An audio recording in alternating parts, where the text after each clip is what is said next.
Back to my channel Study Talks friends. आज का मेरा टॉपिक है एमएनसीज, बहुराष्ट्रीय निगम क्या होते हैं और इनसे जो भारतीय अर्थव्यवस्था पर क्या हानिकारक प्रभाव पड़ते हैं और क्या लाभकारी प्रभाव पड़ते हैं।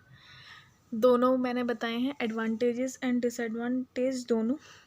सबसे पहले हम देख लेते हैं कि बहुराष्ट्रीय निगम यानी एमएनसीज क्या होती हैं। तो अगर आप मेरे चैनल पर फर्स्ट टाइम आए तो प्लीज़ सब्सक्राइब कर लीजिए और बेल आइकन को प्रेस कर दीजिए, जिससे कि मेरी आने वाली हर वीडियो आपको सबसे पहले मिल सके। तो फ्रेंड्स आइए स्टार्ट करते हैं। वह निगम है जिसके कार्यक्षेत्र का विस्तार एक से अधिक देशों में होता है। बहुराष्ट्रीय निगम वो होते हैं जिसका जो काम करने का जो क्षेत्र है वो एक से अधिक देशों में होता है। मतलब वो अपने देश में नहीं रहते सिर्फ, और देशों में भी सभी में अपनी जो एक तरह से ब्रांच अपनी ओपन करते हैं, अपनी कंपनियां खोलते हैं। इन निगमों को कई नामों से पुकारा जाता है, जैसे ट्रांसनेशनल निगम, अंतर्राष्ट्रीय निगम और विश्वव्यापी निगम। बहुराष्ट्रीय निगमों का मुख्य या प्रधान बहुराष्ट्रीय एक देश में स्थित होते हैं, परंतु वे अपनी व्यावसायिक क्रियाओं को बहुत से अन्य देशों में फैलाते हैं। जैसे कि इंडिया में कौन कौन सी कंपनियां हैं बहुराष्ट्रीय निगम जो बहुत अच्छा वर्क कर रही हैं। जैसे for example Hindustan Unilever, Philips, Colgate, CEAT and Coca Cola, LG, Nestle, Samsung, Hyundai etcetera और भी काफ़ी सारी हैं।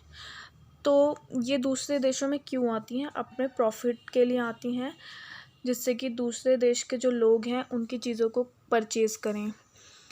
नेक्स्ट कम्स ऑन भारत में बहुराष्ट्रीय निगमों के लाभ, यानी जो इंडिया में एमएनसीज के जो फ़ायदे हैं, एमएनसीज होने के जो फ़ायदे हैं वो इसमें लिखे हैं।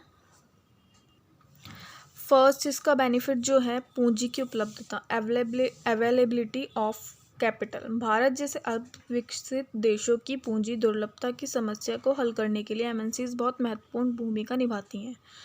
जो भारत जैसे जो अल्प विकसित देश हैं, जो विकास अभी कर नहीं पाए हैं, अभी विकास कर रहे हैं, तो वहाँ पर जो पूंजी की समस्या रहती है, पूरे हर समय पूंजी की उनको समस्या रहती है। तो एमएनसीज जो होती हैं, जो बहुराष्ट्रीय कंपनियां होती हैं, उनके आने से जो जो पूंजी की, कैपिटल की जो अवेलेबिलिटी है वो ठीक मतलब पूरी हो जाती है।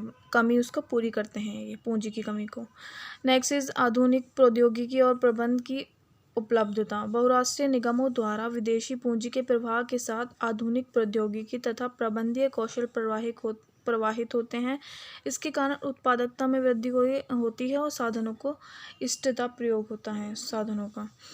इससे क्या होता है कि जो दूसरे देश के लोग हमारे देश में आके कंपनियां खोलते हैं, उससे हमें आधुनिक प्रौद्योगिकी मतलब टेक्नोलॉजी मिलती है, और जो हमारे रिसोर्सेज हैं, संसाधन हैं, उनको हम यूटिलाइज करके उनका यूज़ करते हैं। मतलब कम साधनों में ज़्यादा प्रोडक्टिविटी, तो इसकी हमें योग्यता मिलती है इस चीज़ को सीखने की। एंड थर्ड इज़ विपणन सेवाओं की उपलब्धता। बहुराष्ट्रीय निगम मेज़बान देश के आधुनिक विशिष्ट विपणन सेवाओं उपलब्ध कराती हैं। जो विपणन सेवाएं वैश्विक बाजारों से संबंधित हैं, वे भारत जैसी अर्थव्यवस्था के लिए बहुत ही महत्वपूर्ण हैं, क्योंकि उनको अपनी विकासीय आयातों के भुगतान के लिए विदेशी विनिमय की आवश्यकता होती है। ये जो बहुराष्ट्रीय कंपनीज़ होती हैं, एमएनसीज होती हैं, वो मार्केटिंग की फैसिलिटी भी देती हैं देशों में जाकर, जो कि ग्लोबल मार्केट से जुड़ी होती है, संबंधित होती है वैश्विक बाज़ारों से। और जो विकासशील देश जो होते हैं उनके लिए ये बहुत इम्पॉर्टेंट होती है। तो इसका भी फ़ायदा होता है एमएनसीज का। विदेशी विनिमय की उपलब्धता। भारतीय निगम विदेशी पूंजी के रूप में अपनी पूंजी यहाँ लाती है। घरेलू अर्थव्यवस्था में ये विदेशी मुद्रा का अंतर्प्रवाह बढ़ाती है। मतलब कि जो बहुराष्ट्रीय कंपनियां हैं, कुछ अपनी पूंजी भी लाते हैं, कैपिटल साथ में, जब वो अपनी कंपनी को वहाँ पे लॉन्च करते हैं, तो फिर जब वो अपनी कंपनी को लॉन्च करती हैं तो वो जो कैपिटल लाते हैं, तो उसको उसी देश में उसका कैपिटल बढ़ जाती है। मतलब वो उसको प्रॉफिट कमाते हैं, तो उससे जो उनकी कैपिटल भी इंक्रीज़ होती है। फिफ्थ पॉइंट है रोज़गार में वृद्धि। बहुराष्ट्रीय निगम जिन देशों में अपनी सहायक कंपनियां स्थापित करती हैं, उनमें रोज़गार के अवसर बढ़ते हैं। ये कंपनियां निवेश में वृद्धि करके नए उद्यम स्थापित करती हैं। जब एमएनसीज किसी देश में आते हैं तो वो रोज़गार भी लाते हैं, मतलब जो उस देश में जिसमें वो अपनी कंपनी खोलते हैं तो वहाँ के लोगों को रोज़गार भी मिलता है, जो कि एक देश के लिए बहुत फ़ायदे की बात है ये। 6 पॉइंट है औद्योगिक ज्ञान में वृद्धि। बहुराष्ट्रीय निगम स्थानीय कर्मचारियों को आधुनिक प्रबंध, विपणन, वित्तीय और निर्यात और आदि क्रियाओं में प्रशिक्षण देने की व्यवस्था करती है। इसके फलस्वरूप घरेलू व्यवस्थाओं में व्यवसाय का आधुनिक ढंग से संगठन और संचालन की योग्यता प्राप्त होती है। कि जो औद्योगिक ज्ञान भी देते हैं, जो काम करने के लिए जो उनको रोज़गार दिया जाता है, उनको फिर प्रशिक्षण भी दिया जाता है, मतलब उनको सिखाया जाता है कैसे उनको काम करना है, उनको उसके लिए मार्केटिंग भी सिखाई जाती है, उनको आयात निर्यात करना भी सिखाया जाता है, तो वो एक कुशल कर्मचारी बन जाते हैं। 7 पॉइंट इज़ निर्यातों में वृद्धि। बहुराष्ट्रीय निगम सस्ते घरेलू श्रम और उनके विशाल पूंजी संसाधनों का प्रयोग करती है और इस प्रकार कच्चे माल को तैयार करने में परिवर्तन करती है। एमएनसीज अपने कौशल विकास, पूंजी संसाधन, आधुनिक प्रौद्योगिकी के साथ भारत जैसे देश में अत्यधिक श्रम पूर्ति का प्रयोग करती है। मतलब जो विकासशील देश होते हैं, वहाँ पे जो श्रम होता है, यानी कि जो लेबर होती है, वो कम वेजेस पे काम कर लेती है, जिससे कि उनको जो प्रोडक्शन में जो प्रॉफिट होता है वो उनका बढ़ जाता है, क्योंकि उनकी जो श्रम पूर्ति है वो कम देते हैं उनको wages. And the 8 point is प्रतियोगिता में वृद्धि। एमएनसीज घरेलू अर्थव्यवस्था में प्रतियोगिता को बढ़ाते हैं। प्रतियोगिता निम्न कीमत उत्पादकों के उत्पादन के प्रोत्साहन करती है। इससे उपभोक्ताओं के चयन और कल्याण में वृद्धि होती है। कि जब कंपटीशन इंक्रीज़ होता है तो हमारे जो देश के जितने भी वो हैं कंपनीज़ हैं, देश की कंपनीज़ जो हैं, उनमें कंपटीशन इंक्रीज़ होता है, जिससे कि देश एक विकास के चरण पर पहुंच जाता है। एंड अब इसके हम देख लेते हैं बहुराष्ट्रीय निगमों की हानियाँ क्या क्या होती हैं। इसके होने से किसी देश में इसके होने से क्या क्या डिसएडवांटेज हो सकते हैं। फर्स्ट है देशीय उत्पादकों के लिए अहितकार। विकसित प्रौद्योगिकी का उपयोग एमएनसीज को उत्पादन की इकाई लागत कम करने में सहायता प्रदान करता है। इसका परिणाम यह होता है कि देशीय उत्पादक किनारे लग जाते हैं और धीरे धीरे एमएनसीज घरेलू बाजार पर काबू कर लेती हैं। जो एमएनसीज की जो कंपनियां होती हैं वो इतनी स्किल्ड होती हैं, इतनी उनको संसाधनों का मतलब यूज़ करना आता है कि उनकी प्रोडक्शन जो कॉस्ट है वो कम होती है, जिससे कि वो उसको सस्ता भी बेच सकते हैं, तो उनको कोई लॉस नहीं होता। पर जो देश के जो कंपनीज़ होती हैं उनको इतने स्किल्ड नहीं होते, तो इसलिए उनका जो प्रोडक्ट है वो ज़्यादा नहीं बिक पाता। इस वजह से जो देशी उत्पादक हैं वो किनारे हो जाते हैं और जो धीरे धीरे जो एमएनसीज हैं वो किसी देश के बाज़ार पर कब्ज़ा कर लेती हैं। सेकेंड पॉइंट इज़ असंतुलित प्रादेशिक विकास। विदेशी निवेशकर्ता उन विकसित शहरों एवं नगरों में अपने उद्योग स्थापित करते हैं जहां आधारभूत सुविधाएं पर्याप्त मात्रा में उपलब्ध होती हैं।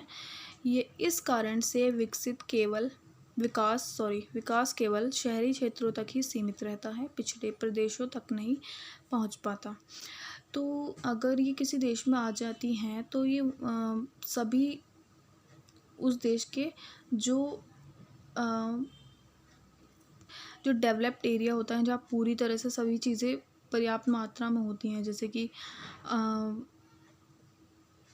मतलब जो भी उनको उसके कंपनी के लिए जो भी उनको चाहिए संसाधन रिसोर्स वो पूरी तरह अवेलेबल हो, अगर वहीं पर वो अपनी कंपनी बनाती हैं, तो इसलिए जो विकास जो होता है वो शहरों तक ही सीमित रहता है, गाँवों तक नहीं पहुंच पाता।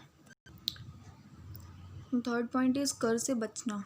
बहुराष्ट्रीय कंपनियां यानी एमएनसीज जो होती हैं कर से बचने के लिए अपने लाभ की कीमत अंतरण की विधि अपनाकर कम कर लेती हैं। अपने कर को जो बचने के मतलब वो उसको कर टैक्स जो होता है उसको कम करने के लिए कीमत अंतरण नीति अप्लाई मतलब यूज़ करती हैं। इस विधि में क्या होता है कि वे विदेशों में स्थित अपनी सहायक कंपनियों से ऊंची कीमत पर मध्यवर्ती वस्तु खरीदकर और स्थानीय लाभों को कम कर देती हैं। इससे उनका जो टैक्स होता है वो कम हो जाता है। 4 पॉइंट राजनीतिक हस्तक्षेप। बहुराष्ट्रीय निगम मेजबान देश के आर्थिक तथा राजनीतिक मामलों में भी हस्तक्षेप करती हैं। वे अपनी आर्थिक और राजनीतिक दबाव को उस राजनीतिक पार्टी के पक्ष में बढ़ाती हैं जो उनकी व्यावसायिक विचारधारा का समर्थन करती हो। ये कंपनियां जो होती हैं राजनीतिक में भी हस्तक्षेप करती हैं, ये उस पार्टी का साथ देती हैं जो कि इनके व्यावसायिक विचारधारा का समर्थन करता हो। तो ये भी एक डिसएडवांटेज है किसी देश के लिए। 5th पॉइंट है लघु पैमाने के उद्योगों से प्रतियोगिता। MNCs जो होती हैं वो किसी देश के लघु उद्योगों को हानि पहुंचाती हैं, जिससे उनका परिसमापन कर देते हैं, और जो कि न केवल व्यवसाय की हानि है बल्कि घरेलू रोजगार की भी हानि होती है। 6 पॉइंट इज अवांछित वस्तुओं का उत्पादन। बहुराष्ट्रीय निगम का मुख्य उद्देश्य केवल लाभ कमाना है। वे अपने लाभ के लिए उन वस्तुओं का उत्पादन भी करते हैं जो समाज की दृष्टि से हानिकारक है। उनका पर्पज़ ओनली प्रॉफिट कमाना होता है। तो वो किसी देश के जो समाज के लोगों को नहीं देखती, वो सिर्फ अपने प्रॉफिट बेनिफिट के लिए किसी देश में जाकर अपनी कंपनी खोलती हैं।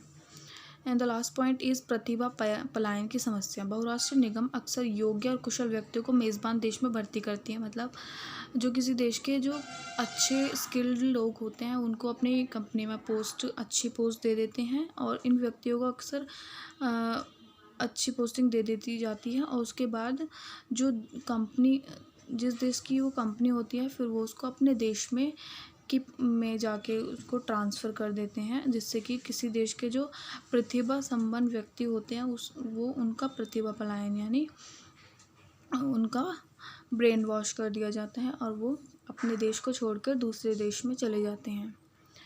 तो फ्रेंड्स, यही थी मेरी आज की वीडियो। अगर आपको पसंद आई तो प्लीज़ लाइक कर दीजिए और मेरे चैनल को सब्सक्राइब करिए। Thank you.